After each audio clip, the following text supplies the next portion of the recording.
Big Brother, mainstream media, government cover-ups. You want answers? Well, so does he. He's Alex Jones on the GCN Radio Network. And now, live from Austin, Texas, Alex Jones. We do have Christine Ebersole, who just got back from Los Angeles. She's now in New York with us. She is the two-time Tony Award-winning actress and singer. She's been TV shows, movies, #1 plays on, there in New York City. And we are just extremely honored to have her. Christina Ebersole, thank you for coming on with us. Thanks, Alex. Thanks for having me. Before we go anywhere, I just want to point out that you were one of the first.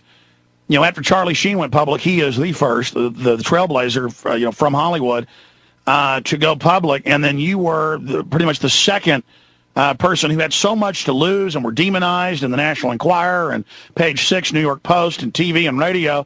And you were a stalwart, and you marched with us about a year after that, last year in New York. And Christina, we really owe you a debt of gratitude, Christine, because it is just so amazing what you've done. And I know you don't want kudos, but just that spirit of liberty and truth that you showed is just another example of stopping these people. Well, I think it's really just sort of a matter of not being afraid of who you are. That's really kind of what I think about it. I sort of see it as a spiritual journey.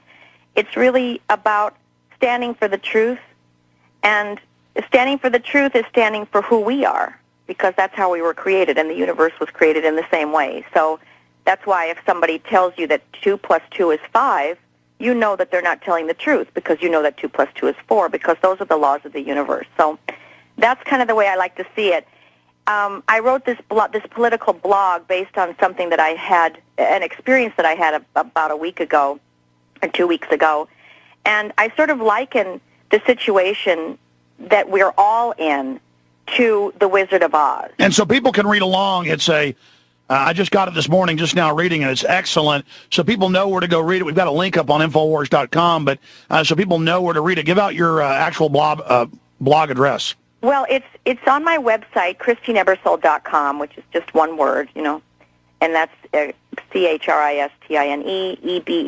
A lot of E's in there. And through that website, you can find my blog, and it's called Dining with the Oligarchy. But in that blog, I talk about the Wizard of Oz, because I think that's the perfect metaphor.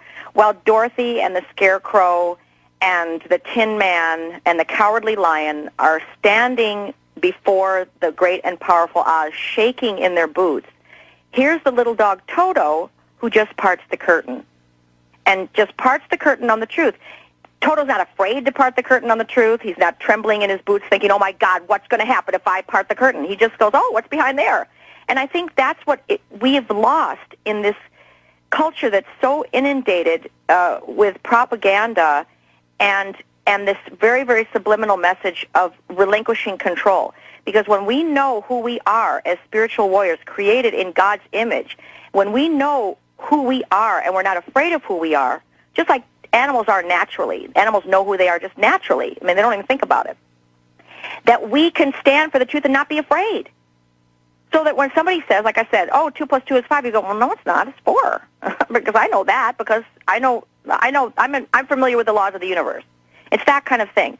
So in this particular case, in this blog that I wrote, Dining with the Oligarchy, I ended up at this luncheon where I was seated next to Bill Donaldson, who was the chairman of the Securities and Exchange Commission and was on the committee to re-elect George Bush, and was, I found out later through Googling him, was, Skull and Bones, and a member of the Council on Foreign Relations.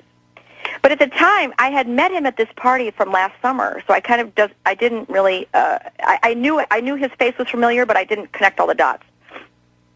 And then when he told me about leaving Washington, I said, oh, that's right, you were chairman of the SEC, So we started having this conversation. But what prompted it was he told me that he had been down to hear Barack Obama speak. And he said that he really appreciated his economic policies. And I said, well, what did he say? That he was going to get rid of the Federal Reserve and the IRS? And he looked at me kind of strangely, you know, like, well, what do you mean? I said, well, you know, that's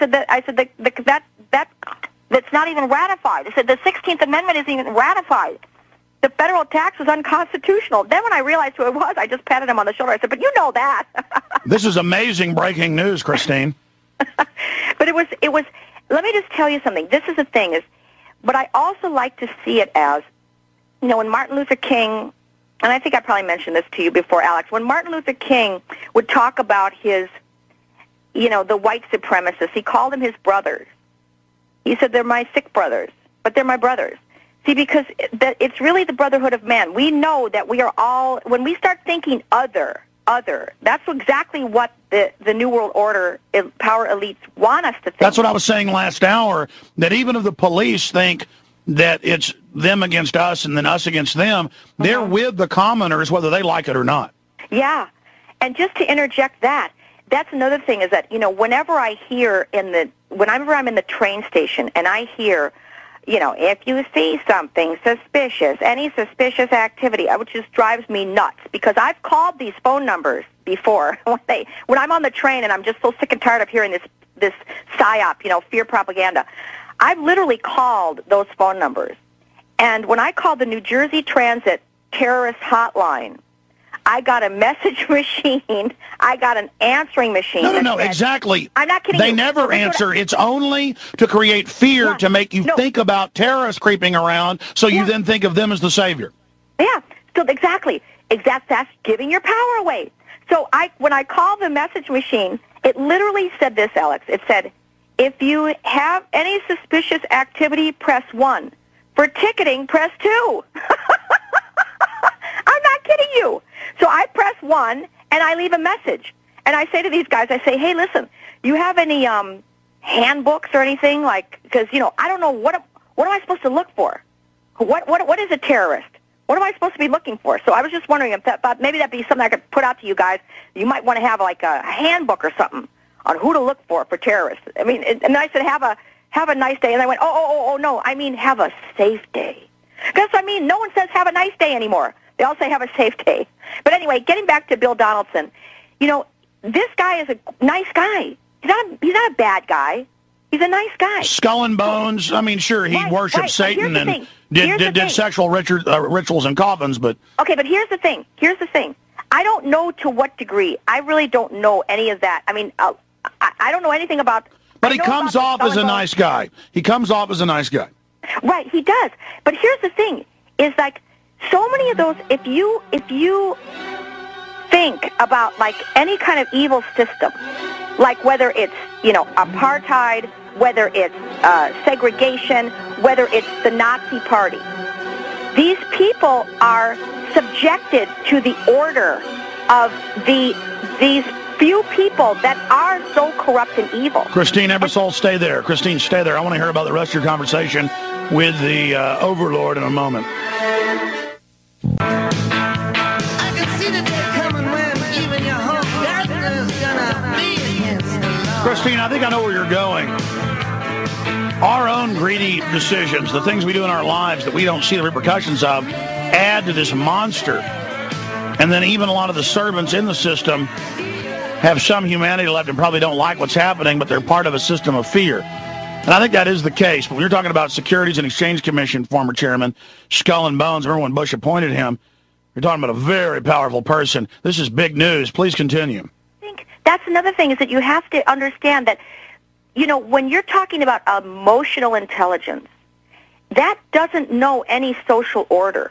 You can be like the scullery maid and have a very high level of emotional intelligence, and you can be the chairman of the blah, blah, blah, and not have that high level of emotional intelligence, where there's a cognitive disconnect. And that's where I think 9/11 comes into play, right there.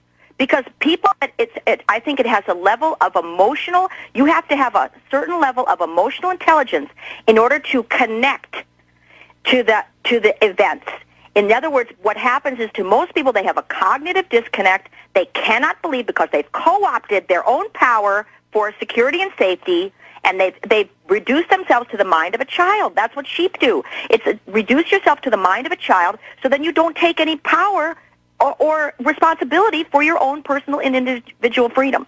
So I think what was happening with Bill Donaldson, who was a very, very nice person, but what happens is it's the brainwashed that are brainwashing.